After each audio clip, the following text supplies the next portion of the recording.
Syedar alun, Jalan Nasional Gempang Melabuh tepatnya di kilometer 11 Kampung Bangke, Kecamatan Gempang Pidi, pada Selasa 1 November 2022, pada pukul 18 waktu Indonesia bagian Barat terbelah.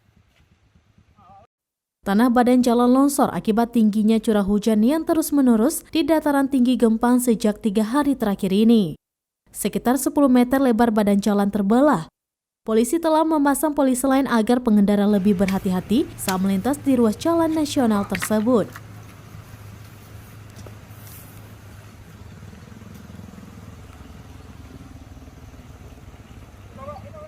Assalamualaikum warahmatullahi wabarakatuh. Saya Ibda Mirjan, Kapolsek Gempang. Izin melaporkan untuk situasi terkini di jalan lintas Gempang Melabuh. Tepatnya di kilometer 11 telah terjadi kerusakan badan jalan yang diakibatkan oleh hujan deras dan saat ini jalan telah amblas. Maka dari itu saya himbau kepada seluruh masyarakat dan pengguna jalan lintas Gempang Melabuh agar berhati-hati dalam melintas di kilometer 11 tersebut. Sisa badan jalan hanya mampu dilewati satu mobil dari arah Gempang ke Melabuh. Pihak balai merencanakan pada Kamis 3 November 2022 mendatang akan meninjau ke lokasi badan jalan yang terbelah tersebut.